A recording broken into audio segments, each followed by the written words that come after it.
Вітаю вас, дітки, на нашому занятті з пізнавального розвитку на тему «Жива і нежива природа». Подивіться, дітки, хто це? Це хмаринка. Коли я вранці сьогодні йшла до дитячого садочка, вона літала високо-високо в небі і хотіла роздивитися, чому дорослі щось називають живою природою, а щось називають неживою природою. І я думаю, що вам теж буде дуже цікаво дізнатися відповідь на це запитання. Природа є джерелом життя на землі. Все, що оточує нас, належить до володінь природи. Ліси, гори, річки, пташки, звірі. Краса природи – справжнє диво. Все неповторне і живе. Де не поглянь, скрізь так красиво.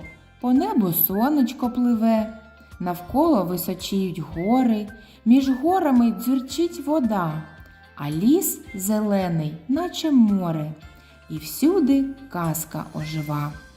Хитруня природа об'єднала в собі два царства – живого і неживого.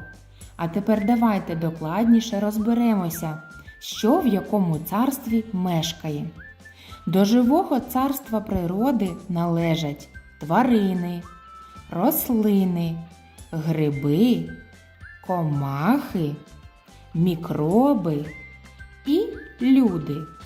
До неживого можна віднести повітря, воду, сонце, гори, небесні тіла і корисні копалини.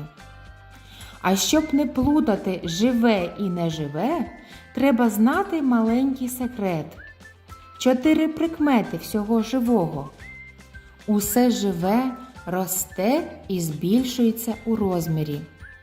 Усе живе розмножується і має схожих до себе. Усе живе харчується, споживає воду, корисні речовини і дихає повітрям. Усе живе складається з маленьких бульбашок. Вчені такі бульбашки називають клітинами. Вони такі маленькі, що їх можна виявити тільки під мікроскопом. А це вогонь. До якого царства ми можемо його віднести? Бо вогонь живиться дровами і повітрям. Вогонь може розмножуватись маленькими іскорками. Вогонь може вирости і наробити лиха. Але під яким би мікроскопом його не розглядали, клітин, бульбашок маленьких, ми не побачимо. А це означає, що щоб віднести його до царства живої природи, не вистачає 4-ї прикмети. Тому вогонь – це нежива природа. Ось ми з вами і дізналися відповідь на питання, що ж таке жива і нежива природа.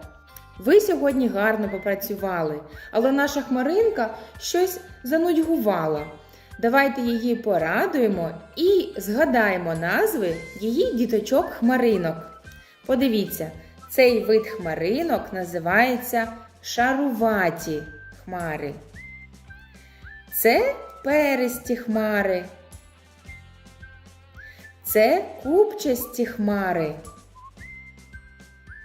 А це грозові хмари. Отже, до якого виду природи належать хмари? До живої чи неживої? Так, хмари належать до неживої природи.